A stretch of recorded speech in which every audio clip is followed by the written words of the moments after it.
Dharmendra educational group में आप सभी का स्वागत है। आज के इस वीडियो में हम लोग class 12th NCERT book chapter 5 सांतत्य एवं अवकलनीयता कंटिन्यूटी एंड डिफरेंशियबिलिटी का अध्ययन करेंगे। तो सबसे पहले तो हम लोग देखेंगे कि कंटिन्यूटी क्या होती है। कंटिन्यूटी जानने से पहले ये आवश्यक है कि हम लोग लिमिट से परिचित हों। कक्षा 11 में हम लोग लिमिट पढ़ चुके हैं। यहाँ पर लिमिट की ज़्यादा चर्चा न करते हुए केवल लिमिट को थोड़ा सा हम लोग देखेंगे, इसके बाद में हम लोग कंटिन्यूटी पढ़ेंगे। तो सबसे पहले हम लोग देख लेते हैं लिमिट क्या होती है। देखिए, लिमिट कक्षा 11 में हम लोगों ने पढ़ा था। वहाँ पर अगर कोई फंक्शन f(x) दिया गया है, कोई भी फंक्शन अगर मान लीजिए ये f(x) दिया गया है कोई फंक्शन, इस फंक्शन को हम लोग डिनोट करते थे लिमिट x टेंड्स टू 0।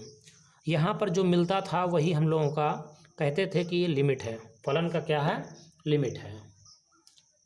तो अगर ये फलन की लिमिट है तो यहाँ पर जो मान मिलता था वही इस फलन की लिमिट होती थी।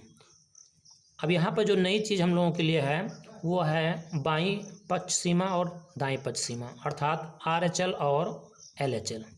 अगर RHL निकालना होगा तो हम लोग कैसे डिनोट करते हैं? RHL को हम लोग डिनोट करते हैं लिमिट x टेंड्स टू, कोई पॉइंट मान लीजिए a है, a पॉइंट पर निकालना है तो x tends to a plus f(x), इस तरीके से इसको डिनोट किया जाता है। और दूसरी तरीके से इस तरीके से भी इसको हम लोग लिख सकते हैं limit h tends to 0 f x plus h, या a पॉइंट दिया रहेगा यहाँ पर तो a प्लस h हो जाएगा। a अगर दिया रहेगा तो क्या हो जाएगा? a प्लस h हो जाएगा। और अगर LHL की बात हम लोग करेंगे तो LHL हमारा होगा, हम लोग डिनोट करते हैं limit x tends to a minus f(x), या इसी को हम लोग ये भी कह सकते हैं limit h tends to 0 f a minus h। तो इस तरीके से इसको हम लोग डिनोट करते हैं। अब होता क्या है, सांतत्य क्या है, इसके बारे में हम लोग देखेंगे। कंटिन्यूटी के बारे में, कंटिन्यूटी में अगर RHL का मान LHL का मान अर्थात बाईं पक्ष सीमा दाईं पक्ष सीमा और फलन का मान तीनों आपस में बराबर होता है तो उस स्थिति में फलन हमारा क्या होता है? कंटिन्यूअस होता है, अन्यथा वो डिसकंटिन्यूअस होता है। अर्थात हम लोग कह सकते हैं कंटिन्यूअस के लिए कि limit x tends to a plus f(x) is equal to limit x tends to a minus f(x) is equal to fa। अगर ये तीनों आपस में, ये हमारा LHL है, ये हमारा LHL है, ये RHL है और ये फलन का मान है, अगर ये तीनों आपस में बराबर होते हैं तो हम लोग कह सकते हैं कि फलन हमारा कंटिन्यूअस है। अन्यथा अगर इन तीनों में से कोई भी एक आपस में बराबर नहीं है तो फलन डिसकंटिन्यूअस हो जाता है। या इसी को हम लोग इस तरीके से भी लिख सकते हैं, डिनोट कर सकते हैं limit h tends to 0 f a plus h is equal to limit h tends to 0 f a minus h is equal to fa। तो चाहे हम लोग इसको निकालें चाहे हम लोग इसको निकालें, बात दोनों की एक ही होती है। तो इस तरीके से हम लोग दोनों तरीके से फलन को कंटिन्यूअस दिखा सकते हैं। अगर इनमें से कोई भी एक आपस, मान लीजिए ये और ये बराबर हो गया, ये बराबर नहीं हुआ, तब भी फलन हमारा डिसकंटिन्यूअस हो जाएगा। ये और ये बराबर हुआ, ये बराबर नहीं हुआ, तब भी हमारा फंक्शन जो होगा वो क्या होगा? डिसकंटिन्यूअस होगा। तो कंटिन्यूटी के लिए आवश्यक है कि RHL LHL और फलन का मान तीनों आपस में बराबर होगा, तभी हम लोग कह सकते हैं कि ये जो दिया गया फलन है वो हमारा क्या होगा? कंटिन्यूअस होगा। तो आइए एक्सरसाइज 5.1 का क्वेश्चन नंबर फर्स्ट हम लोग देखेंगे। दिया गया क्वेश्चन, सिद्ध कीजिए कि कोई फलन दिया गया है f(x) is equal to 5x minus 3। यहाँ पर हम लोगों को बताना है कि x बराबर 0 पर, x बराबर -3 पर तथा x बराबर 5 पर ये जो फलन दिया गया, फंक्शन दिया गया है, ये कंटिन्यूअस होगा। ये NCERT बुक से एक्सरसाइज 5.1 का क्वेश्चन नंबर फर्स्ट है। वहाँ पर दिया गया है फलन f(x माइनस 3) दे दिया गया है, एक फंक्शन दे दिया गया है f(x) is equal to 5x minus 3 और कह रहा है कि x बराबर 0 पर, x बराबर -3 पर, 0 पर, -3 पर और 5 पर ये सतत है। -5 पर ये सतत है। तो यहाँ पर हम लोगों को कंटिन्यूटी चेक करनी है। इस एक्सरसाइज को सॉल्व करना हम लोगों के लिए बहुत ही आसान है, क्योंकि इसमें ज़्यादा कुछ नहीं निकालना है। यहाँ पर हमको लोगों को केवल क्या निकालना है, लिमिट में अगर x टेंस टू 0 पर निकालना है तो x टेंस टू 0 5f(x) इसको निकालेंगे, और फलन का मान अगर दोनों आपस में बराबर हो जाएगा तो फलन हमारा सतत होगा, अन्यथा वो हमारा असतत होगा। तो अगर यहाँ पर हम लोग limit x tends to f(x) की वैल्यू हम लोग क्या दी गई है, 5x-3 दी गई है। f(x) की जगह पर हम लोग अगर 5x-3 लिखेंगे तो हम लोगों को मिलेगा 5x-3। अब यहाँ पर क्या कह रहा है, लिमिट x टेंस टू 0। हम लोग क्लास 11 में पढ़ चुके हैं कि x जगह पर हम लोग क्या रखेंगे, अब 0 रखेंगे। अगर x जगह पर 0 रखेंगे तो हम लोग क्या मिलेगा, 5 × 0, 5 × 0 का मतलब हुआ 0, 0 - 3, 0 - 3 का मतलब क्या हो गया, -3। तो यहाँ पर हम लोगों ने देखा कि limit x tends to 0 f(x) का मान जो हम लोग को मिल रहा है वो -3 मिल रहा है। अब अगर इसी तरीके से हम लोग फलन का मान देखें, फलन का मान मतलब हुआ कि x बराबर 0 पर अगर देखें तो f(x) यहाँ पर हम लोग क्या दिया गया है, f(x) दिया गया है 5x-3। क्या दिया गया है, 5x-3। अब अगर f0 निकालें, चूँकि 0 पर हम लोग चेक कर रहे हैं तो x जगह पर 0 रखा जा रहा है, तो यहाँ पर भी हम लोग क्या करेंगे, x जगह पर 0 रखेंगे तो हम लोगों को यहाँ से क्या मिलेगा, -3 मिल जाएगा। अब यहाँ पर हम लोग देख रहे हैं क्या हम लोगों को मिला, limit x tends to 0 f(x) का मान f0 के मान के बराबर मिल रहा है। किसके मान के बराबर मिल रहा है, f0 के मान के बराबर मिल रहा है। अतः हम कह सकते हैं कि जो ये f(x) दिया गया है वो कंटिन्यूअस है। किस पॉइंट पर कंटिन्यूअस होगा, ये पॉइंट 0 पर कंटिन्यूअस है। किस पॉइंट पर, 0 पॉइंट पर कंटिन्यूअस है।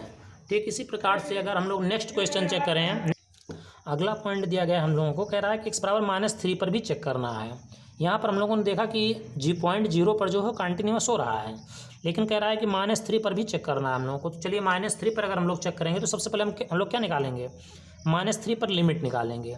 तो limit x tends to -3 f(x), और f(x) हम लोगों को कितना दिया गया है, f(x) हम लोगों को यहाँ पर 5x-3 दिया गया है।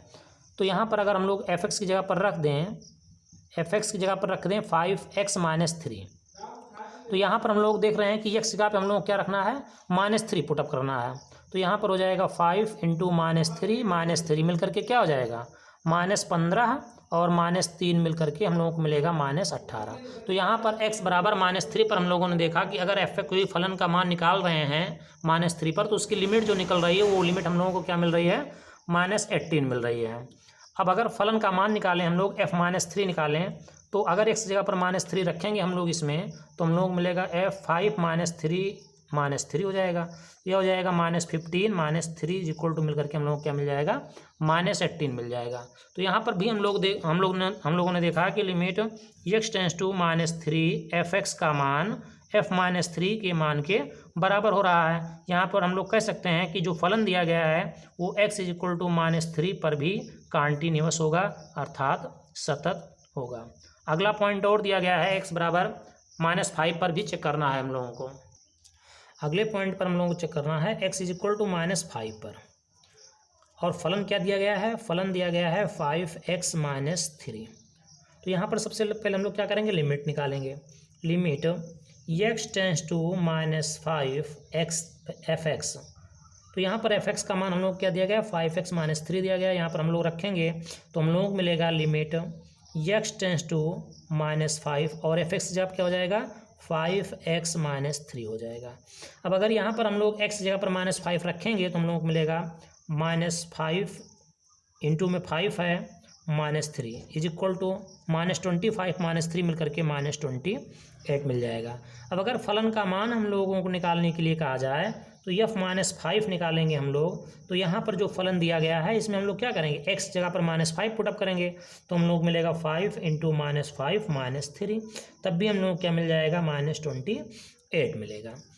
अब यहाँ पर भी हम लोग देख रहे हैं कि लिमिट का मान जो है वो फलन के मान के बराबर हो रहा है, अर्थात f-5 इज इक्वल टू बराबर हो रहा है x is tense to -5 f(x) के बराबर हो रहा है। अब यहाँ पर अगर ये दोनों बराबर हो रहे हैं तो हम लोग कह सकते हैं कि x बराबर -5 पर जो फलन दिया गया है, f(x) दिया गया है, वो क्या होगा, सतत होगा, अर्थात कंटिन्यूअस होगा। अगला क्वेश्चन हम लोग देखेंगे, सेकंड क्वेश्चन दिया गया है x बराबर 3 पर फलन f(x) इक्वल टू 2x² - 1 के सांतत्य की जांच कीजिए। यहाँ पर फलन हम लोगों को जो दिया गया है वो 2x² - 1 दिया गया है और किस पॉइंट पर हम लोगों को चेक करना है, x बराबर 3 पर चेक करना है। यहाँ पर कोई ना कोई पॉइंट दिया रहेगा चेक करने के लिए, हम लोगों को किस पॉइंट पर चेक करना है, और अगर नहीं दिया रहेगा तो उसके लिए भी विकल्प होगा, हम लोग नेक्स्ट वीडियो में देखेंगे। तो यहाँ पर x बराबर 3 पर हम लोगों को चेक करना है f(x) इक्वल टू 2x² - 1 फलन का कि ये कॉन्टिन्यूअस है या नहीं है, सांतत्य की जांच करना है, अर्थात कॉन्टिन्यूटी की जांच करनी है। तो हम लोग क्या करेंगे, सबसे पहले लिमिट निकाल लेंगे।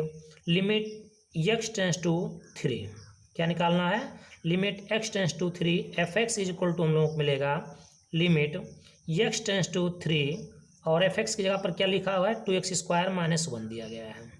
f(x) की जगह पर क्या दिया गया है 2x² - 1। अब अगर x जगह पर हम लोग 3 रखें तो यहाँ पर हम लोग को मिलेगा 2 × 3² - 1, तो 3 त्रिका 9 दूनी 18, 18 - 1 हम लोग क्या मिल जाएगा 17 मिल जाएगा। तो यहाँ पर limit x tends to 3 f(x) की वैल्यू जो हम लोग को मिल रही है वो 17 मिल रही है, अर्थात जो फलन दिया गया है उस फलन का बिंदु 3 पर जो मान है, लिमिट है, वो कितना है 17 है। अब इसी तरीके से हम लोग अगर फलन का मान निकालें f3 चेक करेंगे तब भी हम लोगों को मिलेगा 2 × 3² - 1, अर्थात हम लोगों को मिलेगा 2 × 9 - 1 18 - 1 इक्वल टू 17। तो यहाँ पर भी हम लोगों ने देखा कि limit x tends to 3 f(x) का जो मान है वो फलन के मान अर्थात f3 के मान के बराबर हो रहा है, अतः हम लोग कह सकते हैं कि जो फलन दिया गया है हम लोगों को 2x² - 1 वो x बराबर 3 पर भी कॉन्टिन्यूअस है। तो इस तरीके से हम लोगों ने क्वेश्चन नंबर 1 और क्वेश्चन नंबर 2 देखा, उसको सॉल्व किया और देखा कि कॉन्टिन्यूअस है या नहीं है। नेक्स्ट वीडियो में हम लोग अगला क्वेश्चन सॉल्व करेंगे। वीडियो को आप लोग ज़्यादा से ज़्यादा शेयर करिए, लाइक करिए, कमेंट करना ना भूलिए और चैनल को सब्सक्राइब करिए।